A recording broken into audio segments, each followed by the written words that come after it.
ये ऐसा रहेगा। और जो पुरातन इसमें जो जन्म का जो ये रहता है, प्लेस रहता है, वो ये ऐसा प्लेस है। अच्छा, इसे यहाँ दीपक जलाएगा? यहाँ दीपक उसका घर। ओम साई नमो नमः, श्री साई नमो नमः, जय जय साई नमो नमः, सद्गुरु साई नमो नमः। ओम साई नमो नमः, श्री साई नमो। कहा जाता है यही वो कमरा है जहां साईं का जन्म हुआ। पुराने बड़े पत्थरों से बना एक छोटा सा कमरा।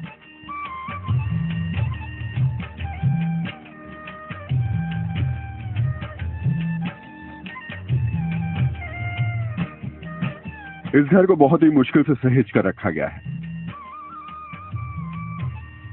घर पूरा नहीं है, उसके सिर्फ कुछ हिस्से हैं। कुआं है और इस तरह की चीजें हैं यहाँ पर। ये आप मुझे बताइएगा कि क्या है ये? बेसिकली यहाँ पे कुआं है, इसमें देख पा रहा हूँ।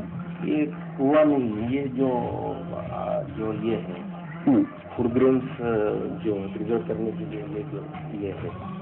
अरे फूड ग्रेन्स यानी कि इसमें वो रखे जाते थे, समझो बड़े पैमाने पे वो रखने की पुरातन इसमें कोई जगह नहीं थी, तो ये ऐसे इसमें वो रख के साल इसका इस्तेमाल कर सकते थे।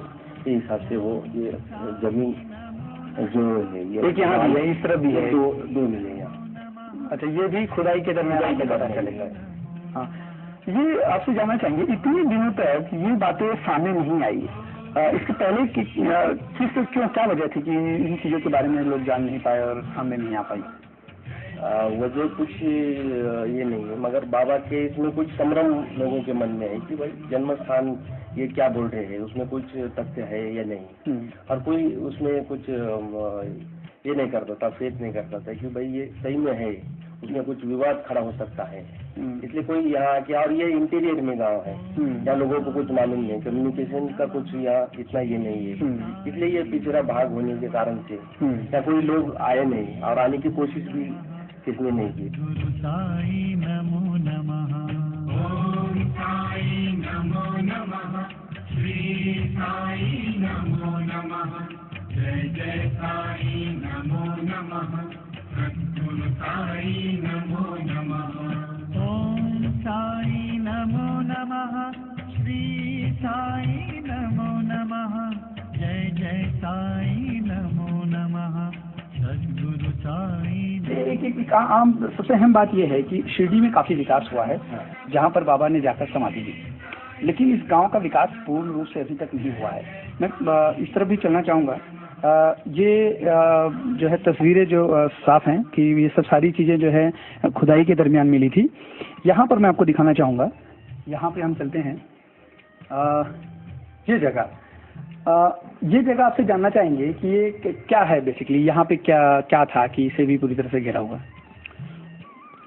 यही वो मकान था यहाँ, यानी ये रूम्स जो बंदे थे ना, उसका जो इंटैक्ट यानी अटूट जो भाग मिला है वही ये प्रिजर्व किया है। ये आगे की तरफ भी कुछ है यहाँ पे?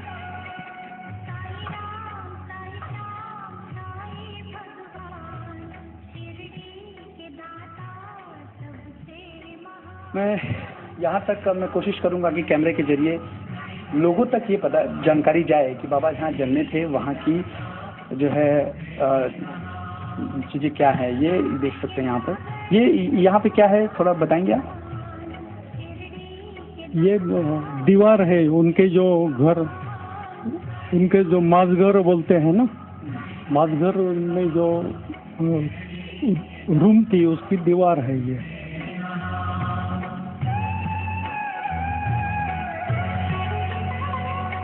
हमें बताया गया कि बाबा के इस घर को सुरक्षित रखना भी एक बड़ी चुनौती है। यहाँ आने वाले आस्था और श्रद्धा के चलते घर की मिट्टी और पत्थरों को उठाकर ले जाते हैं। हालांकि अब इस घर को एक शीशे की चार दीवारी से घेर दिया गया।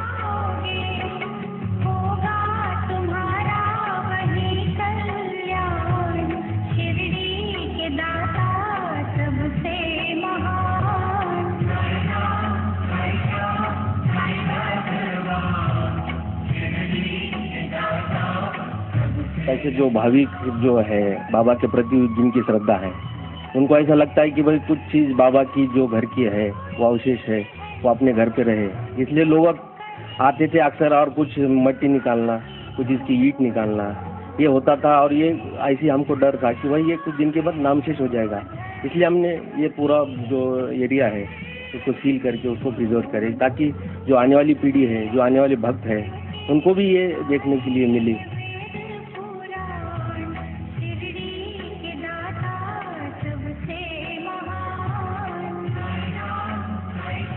शिरडी के लोग ये नहीं मानते कि बाबा के यहाँ जन्म हुआ था, काफी विवाद है इस मामले को। विवाद वैसा किसी के मन में नहीं। जो बाबा का सही सच्चरित्र है उसमें उसका पूरा जो है उसमें पूरा डिटेल में लिखे वाला है। उसमें प्रस्तावना में भी लिखे वाला है कि वो बाबा को, जब बाबा यहाँ थे शिरडी में, तब निज़ाम स्टेट से कुछ लोग यहाँ आते थे, और पाथरी, सेलू और परभनी ये गांव के वहाँ उल्लेख होता था, और बाबा वो लोगों के लिए पूछताछ करते थे।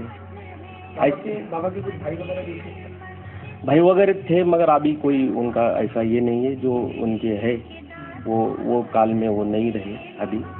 मगर बाबा का कुछ उसमें बाद में उनकी कुछ ये नहीं था, वो सन्यासी के रूप में थे, इसलिए उनका बाकी कोई उनका ये परिवार के नहीं। और उनका जो भुसारी नामक जो उनका परिवार था पूरा, उनके नाम पे ये जगह थी। जर्जर हो चुके इस घर को देखकर हमारे दिमाग में एक ही सवाल था। हर साल शिरडी में करोड़ों का चढ़ावा चढ़ाया जाता है, देश विदेश में साईं के मंदिर बनवाए जाते हैं, फिर साईं का घर ऐसी हालत में क्यों? यहाँ के बारे में ये अभी पता चला है कि बाबा ने यहाँ जन्म लिया था। वो एक ब्राह्मण परिवार, भूसारी जो कहा जाता है वो ब्राह्मण होते हैं, ब्राह्मण परिवार में पैदा हुए थे। उनके और भी भाई थे। बाबा का नाम हरि भाऊ था। बाबा बाद में जैसा कि महलसापति ने उनका नाम साईं रखा, और फिर वो साईं बाबा नाम से प्रचलित हुए। बाबा की यहाँ मूर्ति जो है स्थापना की गई है। इन जो बाबा के घर के जो अवशेष हैं उन्हें पूरी तरह से संभाल के रखा गया है।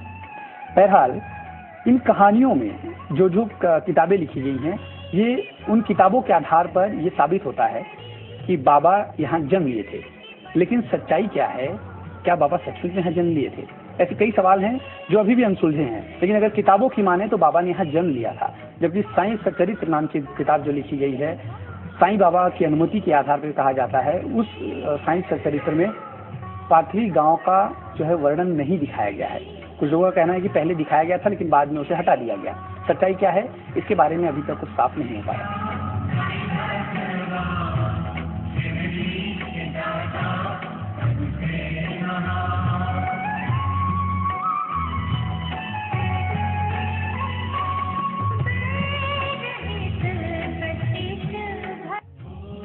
सेलू, जहाँ कहते हैं साईं ने 12 साल तक अपने गुरु से योग की शिक्षा ली। हम बिना देर किए सेलू की तरफ बढ़ चले। सेलू पहुंचकर हमारी मुलाकात मोहन से हुई। मोहन हमें लेकर साईं के गुरु बाबा महाराज के इस मंदिर में पहुंचे।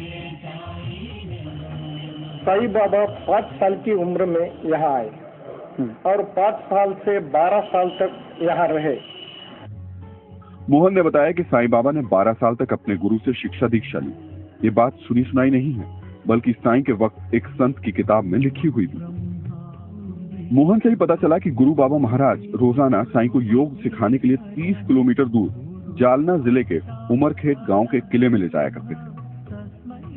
यहीं पर साईं बाबा के साथ जो है बाबा महाराज उन्हें यहाँ लाते थे और उन्हें शिक्षा दीक्षा देते थे। सेलू के इस किले पर पहुंचकर हमें लगा कि हमारे सफर की यही आखिरी मंजिल थी।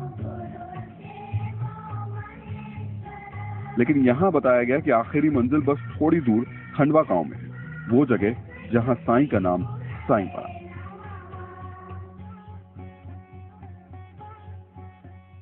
इस वक्त मैं उस खंडवा मंदिर में हूँ जहाँ पर साईं बाबा का नाम साईं पड़ा। उन्हें पहले लोग फकीर के नाम से जानते थे।